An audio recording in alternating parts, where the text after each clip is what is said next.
आप सबों को जय मसीह की। Praise the Lord. ये महान प्रभु का धन्यवाद देता हूँ कि उन्होंने मुझे फिर से ये सुंदर मौका दिया कि आज परमेश्वर का वचन आप सबों के बीच में शेयर करूँ। आइए मेरे साथ में एक कलाम ओपन कीजिए।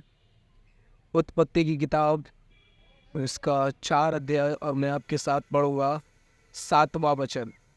उत्पत्ति की किताब 4 अध्याय उसका 7 वचन। यहाँ पर इस प्रकार लिखा है, यदि तू भला करे तो क्या तेरी भेंट ग्रहण ना की जाएगी, और यदि तू भला ना करे तो पाप द्वार पर छिपा रहता है और उसकी लालसा तेरी ओर होगी और तुझे उस पर प्रभुता करनी है। मेरे भाइयों, मेरी बहनों, सुनिएगा। हम सब इस बात को जानते हैं कि परमेश्वर ने इस दुनिया को 6 दिनों में बनाया। 5 दिन में उसने सारी दुनिया को रचा। पेड़ पौधे, आकाश की शक्तियाँ और जानवर, रेंगने वाले जंतु, समुद्र की सीमाएं ठहराई, रोशनी की लिमिट ठहराई। सब कुछ उसने 5 दिन में किया और 6वें दिन उसने मनुष्य को अपने स्वभाव में और अपनी समानता में बनाया। और उसके बाद में उसने उन्हें कहा कि एक फल में से तुम बिल्कुल भी मत खाना, और उन्हें आज्ञा दी कि भले और बुरे के ज्ञान के वृक्ष के फल में से मत खाना। पर आपको पता, उसी दुनिया में उसने शैतान को भी रखा था कि मनुष्य को जो परमेश्वर ने बनाया है परखा जाए। और हमारा पाक कलाम कहता है, हमारी बाइबल कहती है कि शैतान सर्प में आके कहता है कि इस फल को खाना और तुम परमेश्वर के तुल्य हो जाओगे। सारी बातें की गई। और मैं आपको बताना चाहता हूँ, पाप तब आया जब शैतान की बात हवा ने सुन के उसको माना। मैं आपको बताना चाहता हूँ, जो शैतान कहता है उसको सुनना गलत नहीं है। हाँ, हम अपने कान बंद नहीं कर सकते हैं, कई सारी बातें आती हैं, पर अगर शैतान हमारे मन में गलत विचार डाल रहा है, दूसरों के प्रति नफरत डाल रहा है, दूसरों के प्रति जलन डाल रहा है, हम उनके प्रति दूसरों से बुरा भला बोलने लगते हैं, जब हम उसकी बात को सुन के काम करने लगते हैं, ये होता है पाप। मैं आपको कहना चाहता हूँ, हो सकता है बहुत सारे विचार आपके अंदर आए, इसीलिए पौलुस कहता है विश्वास की ढाल ले लो ताकि शैतान के जलते हुए तीरों को बुझा सको। जलते हुए तीर आपने कभी देखे? आग की तरह आते हैं। उन विचारों को कैसे? तुम्हारे पास ढाल होनी चाहिए, उसका कलाम होना चाहिए, उस पर फेथ होना चाहिए। इसलिए किसी के प्रति नफरत ना रखें, हर एक से प्यार करें।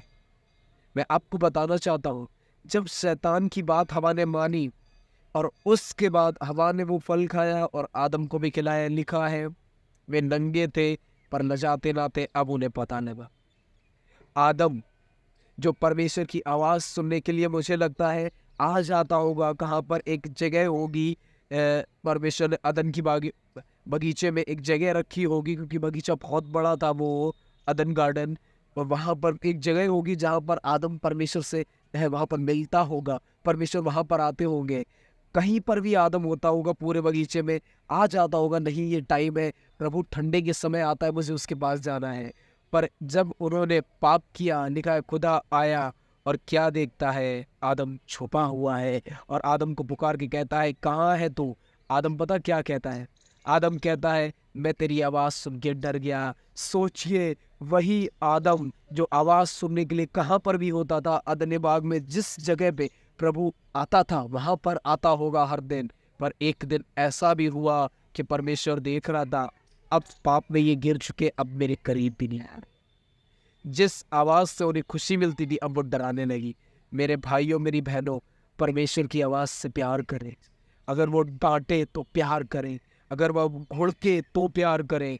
लिखा है उसकी लाठी और उसके सोते से हमें शांति मिलती है, हमें गलत रास्ते पे जाने से बचाया जाता है।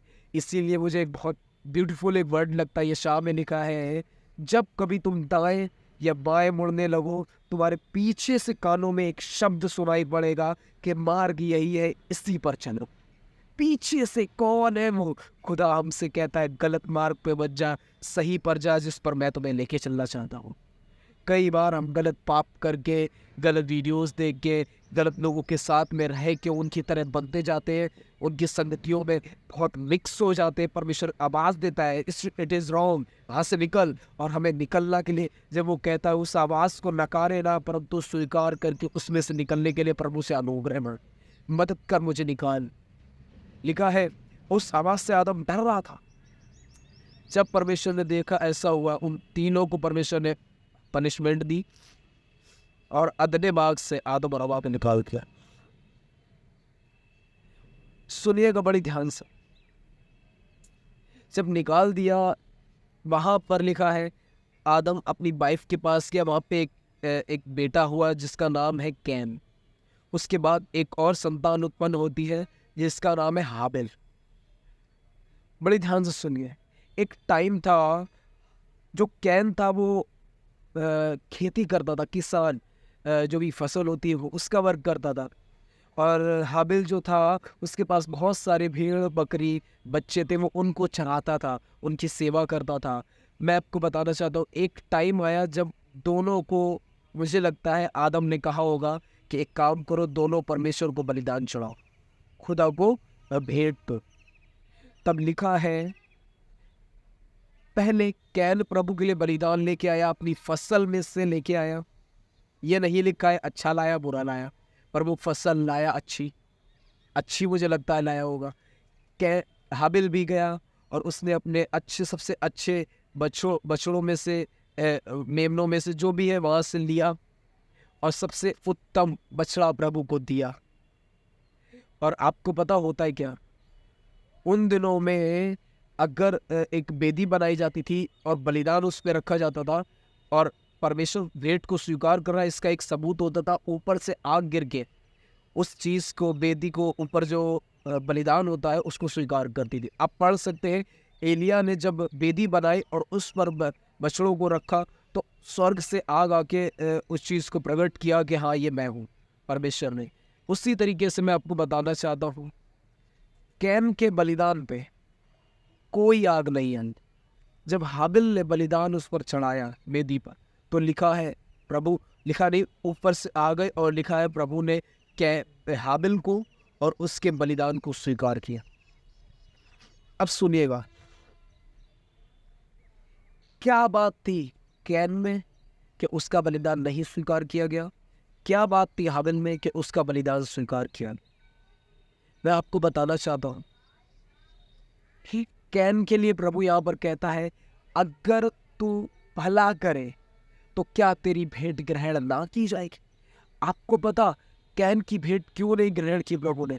क्योंकि कैन का जब जीवन अच्छा प्रभु ने नहीं देखा तो उसने जो दिया प्रभु ने उसको त्याग दिया। नहीं चाहिए, पहले तेरा जीवन चाहिए, फिर तेरी चीजें चाहिए। आपको पता हाबिल के क्यों भेंट ग्रहण की?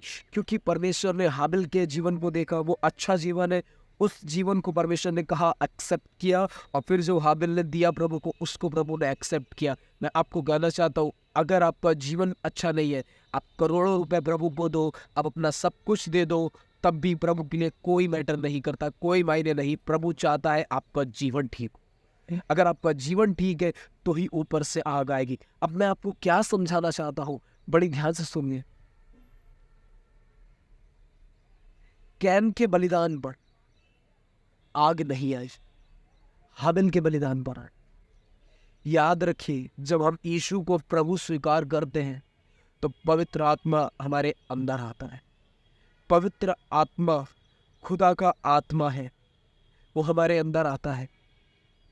वो वेट करता है एक व्यक्ति धीमे धीमे खुद से निर्णय ले कि उसे ठीक रास्ते पे चलना है, और पवित्र आत्मा उसे मदद करके सामर्थ देता जाए। वो वेट करता निर्णय ले। अब पता होता क्या है, एक व्यक्ति जब धीमे धीमे अपनी जिंदगी ठीक करने लगता है, पवित्र आत्मा की सामर्थ उसको और अच्छे से उनमें विजयी करती जाती, उस जीवन के लिए उसे सामर्थ देती जाती है। इसीलिए लिखा है परमेश्वर ने हाबिल और उसके बलिदान को स्वीकार किया। क्यों आग आई हाबिल के बलिदान पे?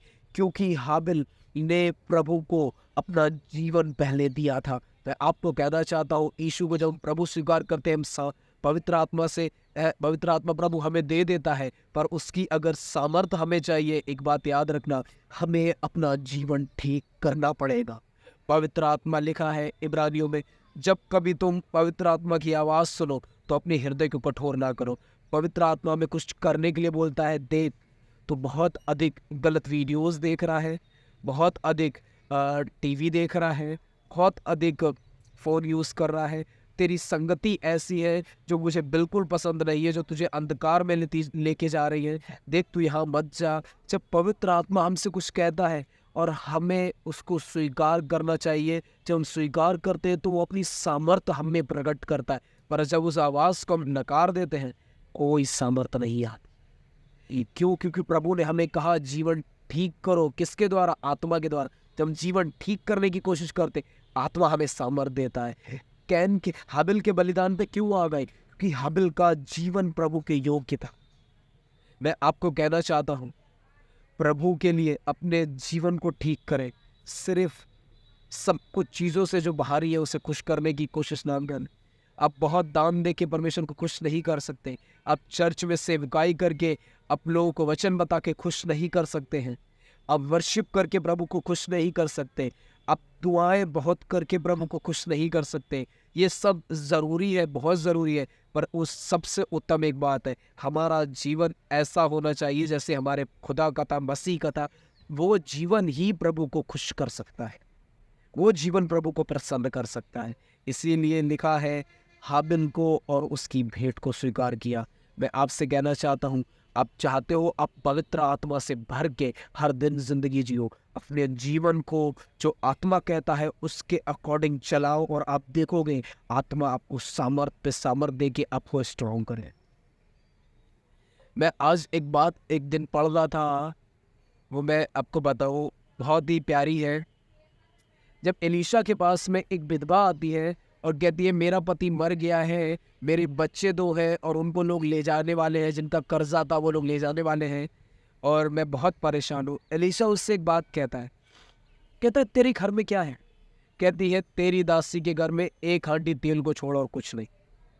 मैं सोच रहा था एक चीज़ कि प्रभु, एक वो बहन थी, उसके पास सिर्फ ऑयल था।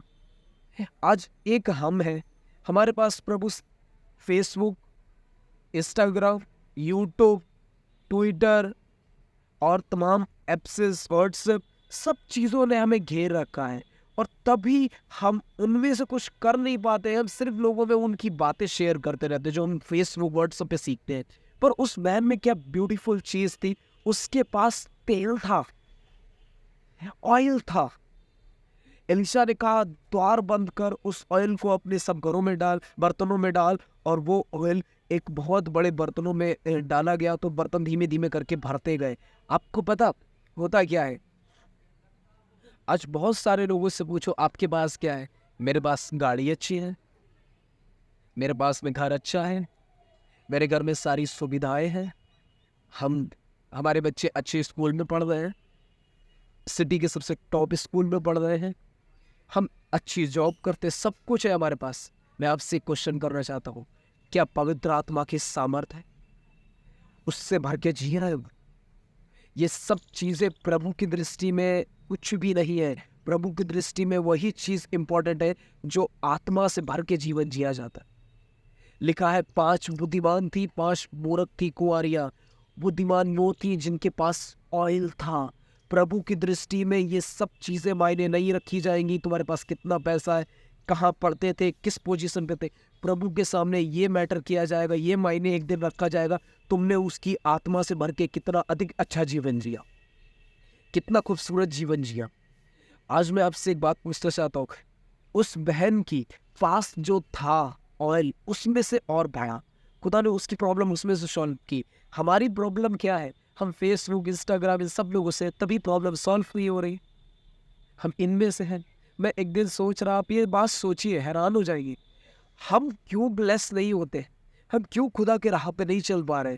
प्रॉब्लम पता है क्या है? हमारे पास में खुदा की तरफ से दिया हुआ कुछ रहता नहीं है। सोचिए, अगर मेरे पास ये कलाम है, तो कलाम के द्वारा जीवन आता है, कलाम के द्वारा लोगों की जिंदगियां बदलती हैं। अगर मेरे पास में प्रार्थना का जीवन है, प्रार्थना के द्वारा अभिषेक सामर्थ आएगी, उसके द्वारा जीवन ठीक होता है, जिंदगियां बदलती हैं। अब सोचिए, मेरे पास यही चीजें नहीं है तो प्रभु इनमें से बनाए क्या? जब कुछ नहीं था दुनिया में, बिगड़ी हुई थी, परमेश्वर के पास वचन था, उसने उन वचनों को लिया और दुनिया बना दी। आज हमारे पास वचन होना चाहिए ताकि वो यहाँ से ले कि खुदा कुछ चीज़ें बनाए, कुछ चीज़ें बदले, जिंदगियाँ बदली जाए, बहुत सारे प्रभु अपने काम कर पाए। पर प्रॉब्लम पता है क्या है? हमारे अंदर वचन नहीं है। उस बहन के पास में ऑयल था इसलिए ऑयल और आया, हमारे पास कलाम ही नहीं रहता है इसलिए हम दूसरों को बताएं क्या? और जब हम दूसरों को बता नहीं पाते हैं तो अब आज के टाइम पे देख सकते कितने लोग वचन ना होने की वजह से अंधकार में जा रहे हैं।